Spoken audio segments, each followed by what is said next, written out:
Hello everyone. Today I'm diving into the book Atomic Habits with the subtitle An Easy and Proven Way to Build Good Habits and Break Bad Ones. Just how vital are habits to an individual? James Clear, the author, wrote this book after experiencing the immense power of habits firsthand. Habits are what pulled him through challenging times in his life. In his sophomore year of high school, Clear was struck in the face with a baseball bat, landing directly between his eyes. The intense force resulted in multiple facial fractures and even severe brain swelling. After the surgery, his vision was impaired and he suffered periodic seizures. It's worth noting that Clear had been playing baseball since he was 4, and participating in professional tournaments had always been his dream. However, this injury sidelined him for a prolonged period, and eventually he was cut from his school team. Later, during college, he took up baseball again and was selected for the All-American Academic Team by ESPN, with only 33 athletes nationwide making the cut, and Clear was one of them. By the time he graduated, he was also honored with the President's Medal, the highest accolade his university conferred upon students. So how did he manage to rise from such adversity? The answer is habits. This realization prompted him to write this book. He aimed to share his method of cultivating habits with others, empowering them through the process. He even established the Habit Academy, which boasts over 10,000 graduates, including company executives, teachers, and many other professionals. Many Fortune 500 companies send their employees to his academy for training. Having grasped the significance of habits, the burning question remains: how do we alter our habits? Many might presume it requires immense willpower. However, the author believes that altering habits isn't as challenging as most assume. Our struggles don't stem from a lack of determination, but rather from employing the wrong tactics. Many people, when trying to develop a habit, often fixate on a goal. For instance, if someone wants to cultivate a reading habit, they often set reading schedules, dictating how many pages or how long they should read daily. However, most give up after a few days. What's a more effective approach? The author argues that when aiming to change habits, one shouldn't focus on the objective, but on their identity, in essence, who you aspire to become. So, a more effective way to foster a reading habit isn't about setting reading plans, but about becoming someone who genuinely loves to read. Once you shift your self-perception, your actions will align with this newfound identity. You'll read more books to reinforce this self-image. Therefore, the key to changing habits isn't starting with a goal, but starting with an identity. How can we concretely bring about change? The author offers 2 pieces of advice. First, begin with small habits. And second, establish a 4-step model for cultivating habits, which are cue, craving, response, and reward. Next, I'll break down our discussion of atomic habits into 2 parts. In the first segment, we'll delve into the author's first recommendation: why are small habits so crucial? In the second segment, our focus will be on the book's 4-step model for habit transformation. Part 1. Why are small habits so essential? We all recognize the significance of habits, yet often our attention is drawn to the obvious big habits, overlooking the inconspicuous small ones. We might think these tiny routines don't impact us much. For instance, when most people aim to develop a habit of waking up early, they typically set an ambitious target, like rising at 6 a.m., regardless of what time they went to bed the previous night. However, few would say that their goal is merely to wake up 5 minutes earlier than the day before, gradually working their way to that 6 a.m. target. Imagine someone accustomed to late nights, waking up around 8 or 9 a.m., and suddenly they aim to rise at 6 a.m. This is extremely challenging. They might have decided to set down their phone and sleep at 11 p.m., but often they aren't even sleepy. Even if, by sheer willpower, they manage to wake up early for 2 or 3 days, by the 4th day, they could easily find themselves waking up past 8 a.m. again. But if one adopts a different approach, waking up 5 minutes earlier every day compared to the previous day, it becomes much more manageable. Go to sleep 5 minutes earlier the first day, wake up 5 minutes earlier the next, and in a few weeks, waking up at 6 a.m. won't feel like a daunting task anymore. We've all heard the saying, Rome wasn't built in a day. Yet when it comes to taking action, we often harbor an unrealistic desire to accomplish something all at once. For instance, if you want to lose weight, you might contemplate skipping dinner altogether. If you aim to write a book, you might set a target of writing 10,000 words in a day, thinking that writing around 1,000 words an hour seems feasible. You constantly pressure yourself, pushing for visible changes, believing that only by doing so are you inching closer to success. However, such approaches are often unsustainable. Therefore, the author argues, we tend to focus on significant moments of change, overlooking the subtle shifts happening behind the scenes, which are often invisible. We underestimate the power of time. In 2003, Dave Brailsford was hired as the performance director for the British Cycling Federation, the governing body for professional cycling in the UK. So where did British professional cyclists stand at that point? Let me throw in some numbers for perspective. From 1908 to 2003, nearly a century, British riders had won only one gold medal at the Olympics. Their performance in the Tour de France was even more dismal. In its 110-year history, they hadn't won a single medal. For context, the Tour de France is the world's most significant international professional road cycling race held every summer. Yet, for over a century, with annual competitions, the British cycling team failed to clinch a single medal. However, after Brailsford took over, the entire scenario changed. Just 5 years later, at the 2008 Beijing Olympics, out of 14 gold medals available in road and track cycling events, the British team bagged 8. That's more than they had achieved in the previous 100 years combined. This wasn't a fluke. 4 years later, at the London Olympics, they outdid themselves, setting 9 Olympic and 7 world records. Their performance in the Tour de France was equally remarkable. Except for 2014, when the championship was claimed by Italy, British riders won the title every year from 2012 to 2018. You might wonder how they managed such a spectacular turnaround, winning one world championship after another. What magical training method did this coach employ? Brailsford's approach was termed the aggregation of marginal gains strategy. It sounds impressive, but in simple terms it means seeking improvement in every tiny detail. How meticulous was this approach? Tires were wiped down with alcohol to help bikes grip the road better. The rider's attire was also considered. They wore electrically heated shorts to keep their muscles at the optimum temperature while cycling. To minimize wind resistance while riding, they extensively tested various fabric materials before finalizing the racing suit. They even painted the inside of the team's bike transportation truck white. This was done to help them spot dust. It might seem trivial, but any dust that settled on a bike could affect its performance. Keep in mind that each component of these bikes was finely tuned. Even a slight alteration could degrade the bike's optimal performance, eventually impacting the racer's results.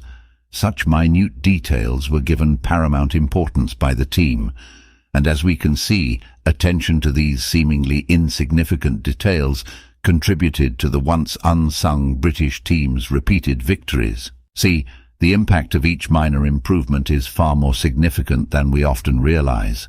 Why is this the case? On reflection, our lives aren't composed of random dots, but rather an exponential growth curve. Success or failure might seem to manifest suddenly at a particular point, but in reality its seeds were sown much earlier.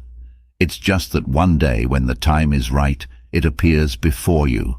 The author also used an analogy in the book, comparing this process to adjusting an airplane's flight path.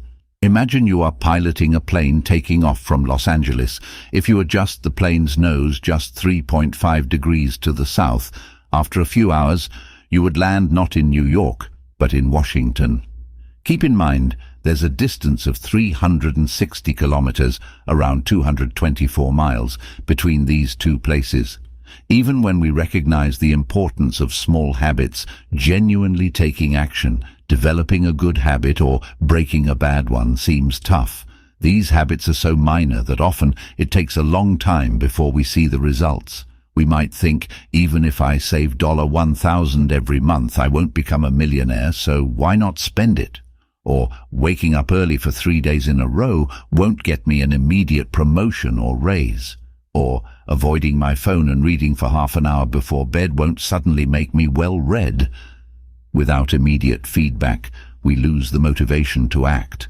Moreover, even if we grit our teeth and persevere for a while without seeing any changes, the discouragement is even greater. Doubt creeps in, questioning if our efforts are all in vain and whether it's worthwhile to continue. So, how can we effectively cultivate small habits? The author suggests that a better way to change habits is not by setting goals, but by focusing on the system. While this sounds abstract, here's an example.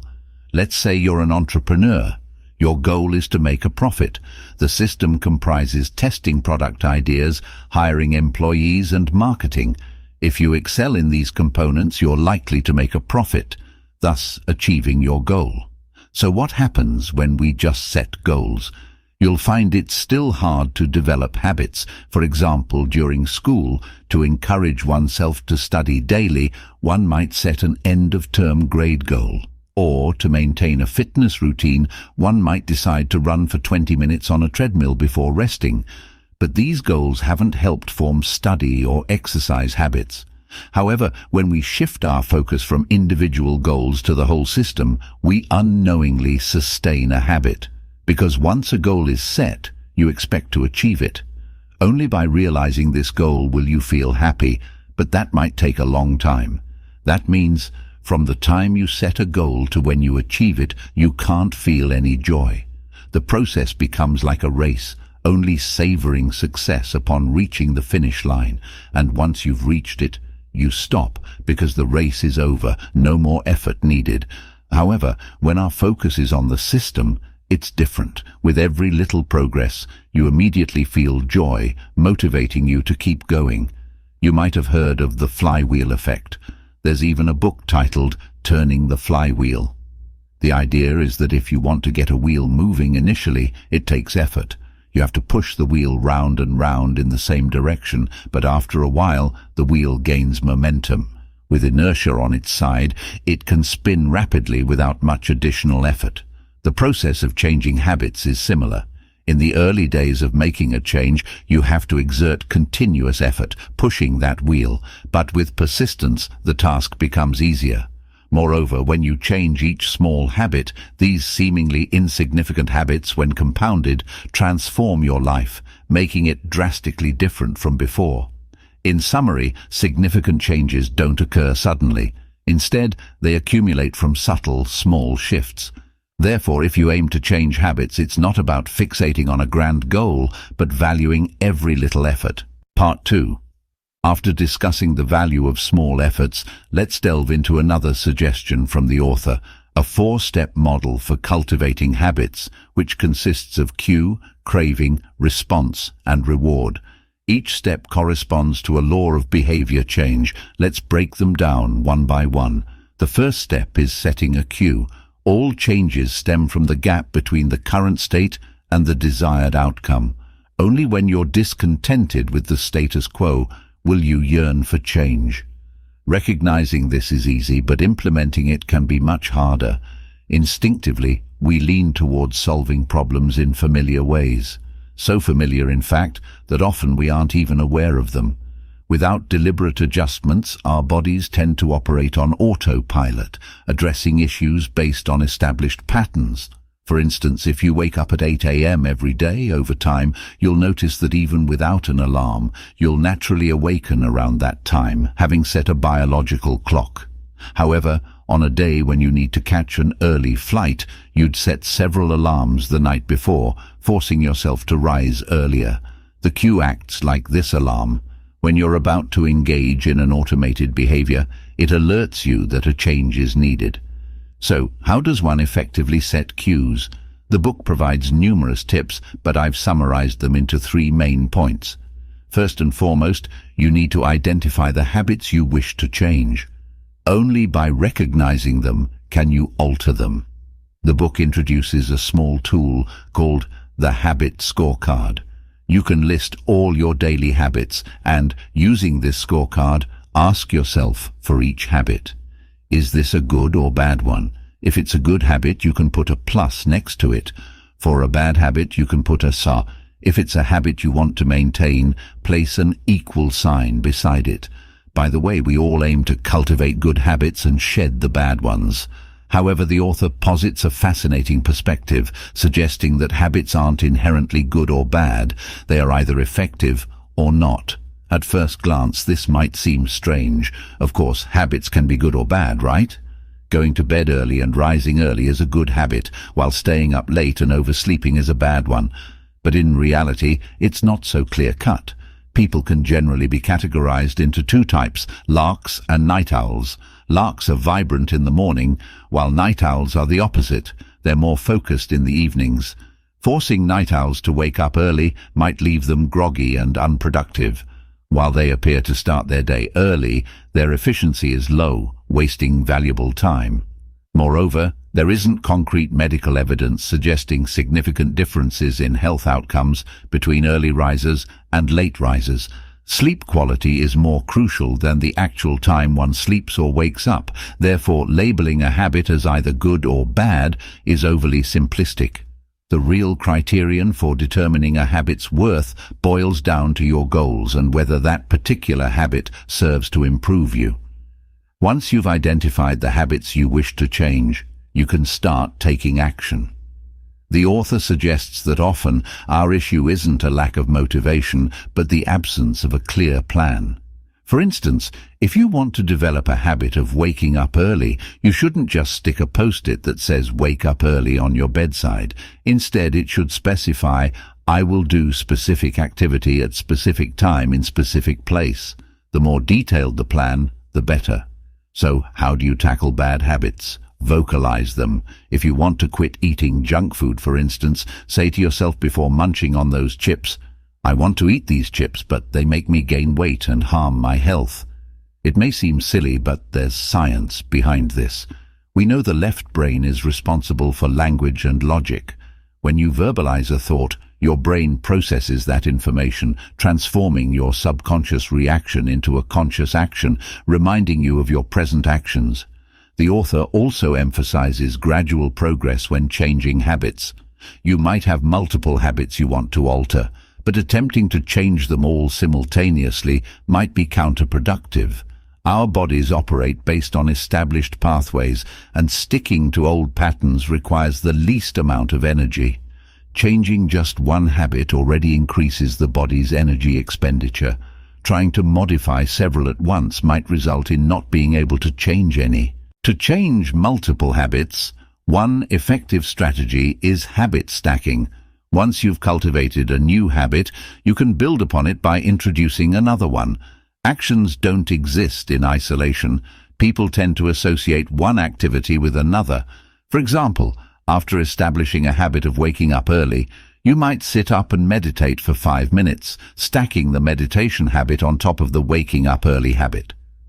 Existing habits serve as reminders, guiding you on what to do next.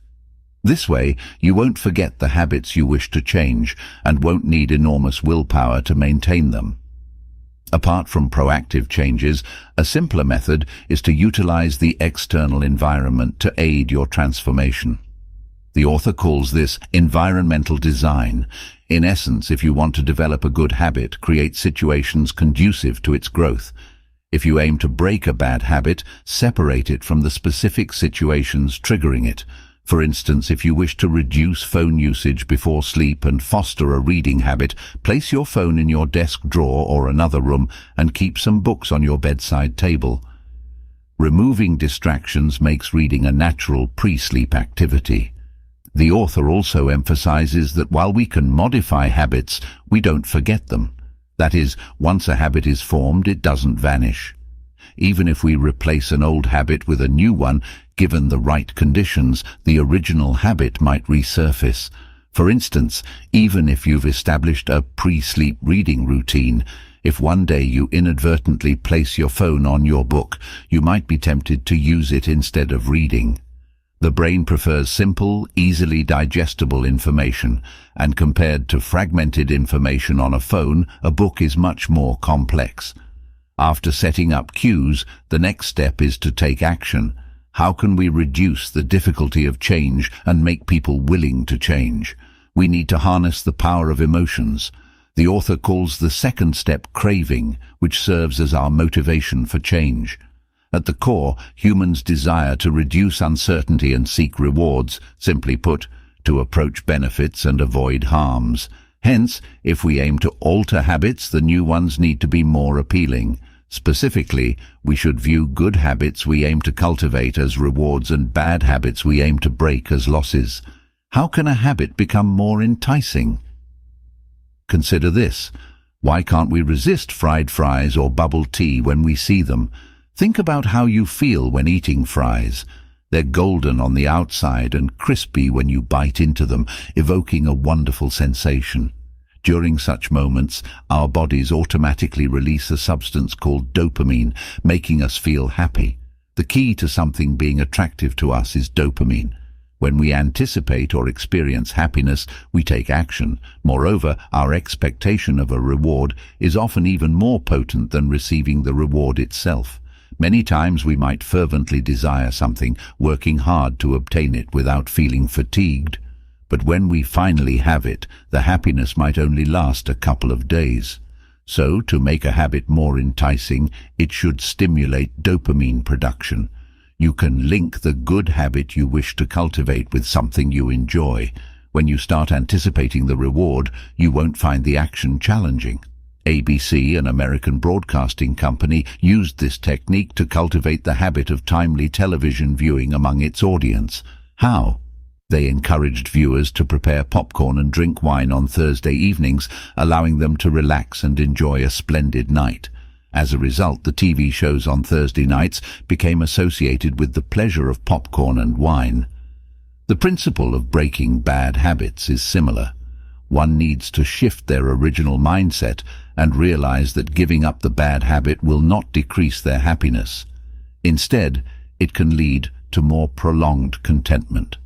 For example, if you wish to stop your habit of reckless spending, you can remind yourself that spending indiscriminately doesn't genuinely enhance your quality of life. Many of the things you buy often aren't necessary and only add to your financial stress. By saving that money, you won't be caught off guard when you come across something you genuinely need. After you take action and cultivate a habit, the next step is repetition to solidify this new practice. How can one simplify persistence? This leads us to the third step in habit change: response. Developing a new habit doesn't happen overnight. It's a process of constant repetition. The more times you repeat a behavior, the more deeply ingrained it becomes in your brain. This new behavior will then replace your old patterns, becoming an automatic response. Our brains are inherently designed to solve problems using the least amount of effort possible, conserving energy wherever feasible. This principle is called the law of least effort. All our behaviors adhere to this law, which means if a behavior requires more energy, we are less likely to engage in it. Therefore, if you want to make a habit more persistent, you need to minimize the resistance to taking action. So how exactly can you achieve this? The book offers two methods. The first method involves creating conditions for future laziness. You might have encountered situations like wanting to find a book but couldn't locate it after searching for a long time, or trying to find the TV remote but couldn't remember where you placed it, taking a long time to find. However, if you change your approach by always putting things back in their place after use, everything becomes much more manageable. We often think organizing our desk or tidying our room is troublesome, but these actions are actually about reducing your future action costs. For instance, after finishing your work, you could tidy up your desk and place stationery in designated spots. The next time you need them, you'll know exactly where to look. When you start work next time and see a clean desk, not only will it feel orderly, but it can also enhance your work efficiency. Another method to reduce resistance is the 2-minute rule. The author suggests that cultivating a new habit shouldn't take more than 2 minutes. You might think, isn't it better for habit cultivation to persist for a longer time? If I want to develop a reading habit, how much can I read in 2 minutes? Shouldn't I aim for at least half an hour? However, you can change your perspective and use the 2 minutes to read just a couple of pages. This approach might be more effective. Think about it. Reading 2 pages is much simpler than reading an entire book. But once you start, how can you stop at just 2 pages? You'll naturally want to continue to see what comes next, and before you know it, you're engrossed in the book. The 2-minute rule is designed to lessen the psychological burden, making the start of an action simpler. In reality, every habit can be reduced to a 2-minute version. For example, for exercise, you can start with a single sit-up. For cleaning the kitchen, begin by washing a single dish, and to run 3 kilometers, start with tying your shoelaces. At the end of the day, when cultivating a habit, initiating the action is most crucial. Once you start an activity, you often end up continuing it without even realizing. So, when should you stop? Ideally, you should halt when you're feeling good. This might sound counterintuitive. Isn't it better to persist for as long as possible when building a habit? Why call it quits when things are going well? Think about a time when you were deeply engrossed in a task and suddenly an urgent matter arose. Weren't you eager to quickly address the urgent issue and return to what you were doing? Precisely, the original task becomes something you look forward to. Renowned author Ernest Hemingway used this method in his writing. He would stop while he felt things were still going well. So, even if he lacked inspiration the next day, he could continue where he left off and in the process possibly spark new creative ideas. By now we have a clear idea of which habits we want to change, are willing to change, and have already taken action. So how can we make this new habit something we genuinely want to continue? The answer is simple. Make it enjoyable. This is the final step in habit formation. Reward. Here's a true story for you. In the 1990s, Karachi, the economic hub of Pakistan, had terrible sanitary conditions, with over half of its residents living in slums. What were termed houses were actually makeshift shanties made from old wooden boards, coal bricks and other discarded materials. The streets were littered with garbage. Such unsanitary conditions combined with a dense population made it easy for people to contract various diseases. A health worker named Stephen Luby recognized this public health crisis and identified that a simple act like hand washing could improve people's health. However, it wasn't that people were unaware of the importance of hand washing, they just hadn't cultivated the habit. So what did Luby do? He came up with a solution by providing residents with a type of soap that produced more lather and had a more pleasant scent. People discovered that washing hands was no longer a tedious chore, but a delightful experience. Over time, more and more people developed the habit of hand washing. So, how can one make a habit enjoyable? The book provides several methods. Summarizing, it boils down to one principle: make feedback immediate and visible. When you complete a habitual action, reward yourself promptly and make the benefits of the new habit evident. It's essential to understand that our brains prefer short-term certain rewards. For instance, if you wish to develop a habit of managing finances, start tracking expenses. Once you jot down each transaction, you'll have a clear picture of your monthly spendings and savings. Additionally, tracking your habits like journaling or daily check-ins helps in visualizing persistence. Seeing each dated entry reinforces your sense of accomplishment and motivates you to continue the practice. The author emphasizes that if you ever break the chain, it's okay. What's crucial is to bounce back and keep moving. It's essential to overcome the desire for perfection, as what's vital isn't perfection in every task, but consistent efforts in the right direction. To break a bad habit, the process is the opposite. Make the habit repulsive. For instance, you could share the consequences of your bad habits with friends. Publicly revealing your issues can be embarrassing. If you're not comfortable exposing your bad habits publicly, you can create a habit contract with yourself. If you fall back into the bad habit, give yourself a small penalty. All right, that wraps up the main content of Atomic Habits. Let's summarize. The author believes that changing habits isn't as difficult as we think. We've just been using the wrong methods. The most effective way to change habits isn't to set goals, but to focus on the system, improving every detail. Regarding habit cultivation, the author introduces a 4-step model: cue, craving, response, and reward. These 4 steps correspond to 4 action laws: make the cue obvious, make the craving attractive, make the response easy, and make the reward satisfying. Lastly, the author emphasizes, the greatest threat to success isn't failure, it's complacency. When you've repeated a behavior for so long that you grow tired of the habit, how do you persevere? In fact, complacency is a signal that it's time to increase the challenge. There's a psychological principle called the Yerkes-Dodson law, which states that you're most motivated when facing a challenge that's a bit tough but manageable. In other words, if it's too hard, you might give up, but if it's too easy, you might get bored. Feeling complacent is a reminder to up the challenge.